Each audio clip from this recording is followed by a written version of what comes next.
3 बार लगातार दिल्ली के मुख्यमंत्री रहे अरविंद केजरीवाल नई दिल्ली से चुनाव हार गए और डिप्टी सीएम रहे मनीष सिसोदिया भी अपनी सीट नहीं बचा पाए। और 12 साल के बाद में आम आदमी पार्टी दिल्ली की सत्ता से बाहर होने जा रही है। लेकिन ये तख्ता पलट कैसे हुआ जानते हैं? नहीं जानते हैं? तो आखिर तक बने रहिए। 11 ऐसी वजह है जिसकी वजह से ये केजरीवाल का जो सत्ता है वो चली गई, जिसके अंदर सबसे पहली सबसे बड़ी वजह है तिहरे हमले से ब्रांड केजरीवाल को डैमेज किया गया। यानी कि 3 हमले भाजपा की तरफ से किए गए और उससे जो ब्रांड केजरीवाल था वो पूरा का पूरा डैमेज हो गया, जिसके अंदर ईडी सीबीआई ने केजरीवाल को जेल भेजा। बीजेपी ने ये पूरा का पूरा मुद्दा बना दिया। शराब घोटाले चाहे सही हो गलत हो ये एक अलग बात है, लेकिन ईडी और सीबीआई द्वारा जो कार्रवाई हुई और उसके बाद में केजरीवाल को जो जेल के अंदर भेजा गया, तो उसमें जो केजरीवाल की जो ईमानदार वाली छवि थी उस पर बट्टा लगा दिया। और इसी के साथ भी मतलब जो केजरीवाल के जो सरकारी बंगले हैं उसके रिनोवेशन पर जो 45 करोड़ रुपए खर्च हुए उसका भी मुद्दा बनाया गया। बीजेपी ने इस मुद्दे के जरिए नैरेटिव को कमजोर कर दिया, जिसमें केजरीवाल खुद को हवाई चप्पल पहनने वाला आम आदमी दिखाते थे और कहते थे कि वो सीएम बनने के बाद भी सरकारी बंगले में नहीं रहेंगे। और उसके अलावा केजरीवाल की जो संपत्ति है वो 40 गुना बढ़ने का आरोप लगाया। तो इससे भी केजरीवाल पर करप्शन के आरोप लगे और उनकी जो सबसे बड़ी जो मजबूत जो वो छवि थी, ईमानदार वाली इमेज, वो कमज़ोर हो गई। अब दूसरी वजह कि केजरीवाल के खिलाफ जो खुद मोदी थे वो उसके सामने आ गए और वो चेहरा बने। वो कहीं ना कहीं लोगों को उसमें जब उन्होंने कंपेयर किया तो उसमें मोदी को बड़ा भारी पाया। बीजेपी ने इस चुनाव के अंदर जो था वो पीएम मोदी बनाम केजरीवाल इसको बना दिया। प्रधानमंत्री ने अपने नाम पर वोट मांगे पूरी दिल्ली के अंदर। 29 जनवरी को करतार नगर की एक रैली के अंदर पीएम ने साफ तौर पर कहा था कि दिल्ली में मोदी को सेवा करने का मौका दीजिए। 5 रैलियां उन्होंने कि उसके अंदर 33 बार मोदी की गारंटी का उन्होंने जिक्र किया। उन्हीं 5 रैलियों के अंदर 78 बार मोदी शब्द का भी उन्होंने जिक्र किया और उन्हीं 5 रैलियों के अंदर 20 बार कांग्रेस और 178 बार उन्होंने आपका नाम लिया। और जो ब्रांड मोदी है उसका जो 72% स्ट्राइक रेट के साथ में 29 सीटें दिलाई। दूसरा, प्रवेश वर्मा को एक तरीके से इन्होंने अघोषित जो है वो सीएम चेहरा बना दिया। बीजेपी ने चुनाव के अंदर विपक्ष के सबसे बड़े चेहरे को ये कहकर हराने की रणनीति दिल्ली के अंदर आजमाई और कामयाब भी रही कि दिल्ली केजरीवाल से पहले बीजेपी ने 2019 में लोकसभा चुनाव में अमेठी से राहुल गांधी और 2021 के चुनाव विधानसभा में नंदीग्राम से ममता बनर्जी को हरा चुकी है। और दिल्ली में इस स्ट्रेटेजी को अपनाया और कामयाब करने के लिए बीजेपी ने अपने सबसे बड़े चेहरे दिल्ली के प्रवेश वर्मा को केजरीवाल के खिलाफ नई दिल्ली में सीट पर उतारा। प्रवेश वर्मा दिल्ली के पूर्व मुख्यमंत्री साहिब सिंह वर्मा के बेटे हैं और जाटों के वो बड़े नेता भी हैं। अगर जीते तो सीएम बनाया जाएगा ऐसा बोला। हालांकि इसकी न तो अभी तक औपचारिक घोषणा की है और न ही किसी ने कोई खंडन करा है। अब चौथी वजह है कि 67% जो आबादी वाले मिडिल क्लास है उस पर भाजपा ने फोकस किया।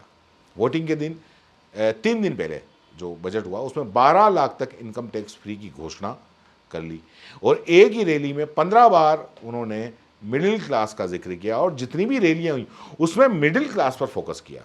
वोटिंग से 19 दिन पहले तो जो 8वें कमीशन की घोषणा करी तो वो सीधा सीधा कहीं ना कहीं जो सरकारी जो कर्मचारी थे और वो मिडिल क्लास में आते हैं तो उनके लिए वो काफ़ी अच्छा रहा और ये बीजेपी के पक्ष में गया। अब 5वीं वजह आती है कि 27 सीटों पर जो पूर्वांचल वोटर्स थे वो हावी थे और इसके लिए बीजेपी ने खास रणनीति बनाई थी। दिल्ली की आबादी 3 करोड़ 38 लाख है और इसमें करीब 30% यूपी, बिहार और झारखंड के लोग हैं।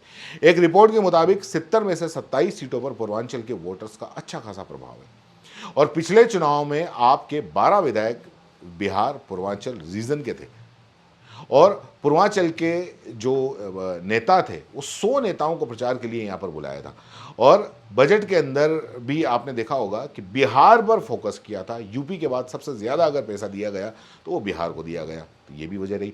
और एक ही रैली में पीएम मोदी ने करीब जो 21 बार बिहार पूर्वांचल का नाम लिया, तो उससे भी काफ़ी कुछ बदला। अब छठा जो वजह थे कि केजरीवाल से भी ज़्यादा पैसे देने का ऐलान, ये मुफ्त की रेवड़ियाँ। मोदी बार बार उन्होंने कहा कि हम क्योंकि केजरीवाल ने ये आरोप लगा दिया था और ये कह दिया था कि अगर बीजेपी सत्ता में आई तो वो जो मुफ्त की योजना है वो बंद कर देगी, जो जनहित की योजना है बंद कर देगी। तो उसमें मोदी ने बार बार कहा कि हम किसी योजना को बंद नहीं कर रहे हैं। नवंबर 2024 में केजरीवाल ने रेवड़ी पर चर्चा अभियान की भी शुरुआत की थी और इस कैंपेन में मोदी के ऊपर कटाक्ष के रूप में एक तरीके से देखा गया था, क्योंकि पीएम मोदी अक्सर रेवड़ी कल्चर को लेकर केजरीवाल को घेरते रहते हैं। और इस चुनाव में बीजेपी ने रणनीति के तहत केजरीवाल की जो मुफ्त योजना है उनकी आलोचना नहीं की और बीजेपी खुद को जो बीजेपी मोदी ने भी अपनी रैलियों में बार बार ये बात दोहराई कि दिल्ली सरकार की किसी योजना को वो बंद नहीं करेंगे। महिला और जो बुजुर्ग हैं उनको आखिर के अंदर जो था उन्होंने 2500 रुपये देने का ऐलान किया और ये जो ऐलान था वो केजरीवाल से ज़्यादा पैसे देने का ऐलान था। और झुग्गी वालों को 5 रुपये में पौष्टिक खाना देने का भी ऐलान किया गया और रेहड़ी ठेले वालों को 30,000 रुपये का क्रेडिट कार्ड देने का भी ऐलान किया। तो यह इसमें भी काफ़ी जीत के अंदर इनको सहूलियत हो गई। सातवीं वजह, केजरीवाल ने यमुना पर माफ़ी मांगी और बीजेपी ने इस मुद्दे को लपक लिया। 27 जनवरी को केजरीवाल ने यमुना की सफाई और पानी की सप्लाई का वादा था वो पूरा नहीं कर पाने पर माफ़ी मांगी और केजरीवाल ने बीजेपी पर था वो यमुना के पानी को जहरीला करने का आरोप लगाया था। अब बीजेपी ने इस मुद्दे को लपक लिया। चुनाव आयोग में केजरीवाल के खिलाफ शिकायत दर्ज करा दी। 2 दिन के बाद में हरियाणा के मुख्यमंत्री ने केजरीवाल को चैलेंज देते हुए यमुना का पानी पी लिया। तो एक तरीके से ये पूरा के पूरा जो मुद्दा था यमुना का वो बीजेपी के पक्ष में चला गया और दिल्ली वाले यमुना से काफ़ी जुड़े हुए हैं। अब आठवां, 67% उम्मीदवार बदल दिए भाजपा ने, क्योंकि भाजपा ने इस बार कुल 68 उम्मीदवार उतारे जिसमें पिछले चुनाव वाले 46 प्रत्याशी बदल दिए।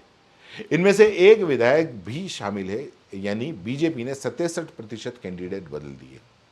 अब 9वीं जो वजह रही वो आम आदमी पार्टी 10 से ज़्यादा विधायकों को तोड़ दिया, यानी कि अपने पाले में मिला लिया।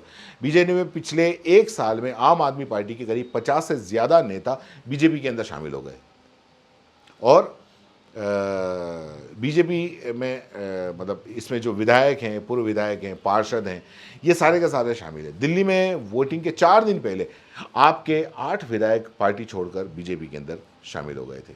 ये भी एक बड़ी वजह रही। 10वां, 14% टिकट जाट नेताओं को दिया और उसकी स्ट्राइक रेट रही 100%, यानी कि बीजेपी ने 14% टिकट जाट नेताओं को दिए। केजरीवाल सरकार में मंत्री रहे जाट नेता कैलाश गहलोत को पार्टी में शामिल कराया, टिकट भी दिया। नेता और पूर्व सीएम है वो साहिब सिंह वर्मा के बेटे प्रवेश वर्मा को केजरीवाल के खिलाफ नई दिल्ली से उतारा। प्रवेश वर्मा को भले ही बीजेपी ने सीएम चेहरा घोषित नहीं किया हो, लेकिन उससे पेश इस तरीके से किया गया कि जीत के बाद में वो मुख्यमंत्री बन सकते हैं। और आखिरी वो ये था कि मोदी के जो भाषण इस बार के थे उसमें हिंदू मुस्लिम घुसपैठिए, एक है तो सेफ है, इस तरीके जो शब्द थे वो गायब है, क्योंकि लोकसभा चुनाव के दौरान मोदी ने हिंदू मुस्लिम और घुसपैठिए शब्दों का इस्तेमाल किया था। झारखंड, महाराष्ट्र विधानसभा चुनाव के अंदर बटेंगे तो कटेंगे, एक है तो सेफ है जैसे नारे लगे थे, लेकिन दिल्ली विधानसभा चुनाव के लिए बीजेपी ने अपनी रणनीति बदल दी।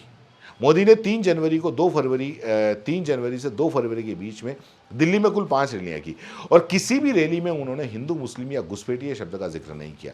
पीएम ने बटेंगे तो कटेंगे, एक है तो सेफ है जैसे नारों का इस्तेमाल ही नहीं किया और उसका कहीं ना कहीं असर भी देखने को मिला।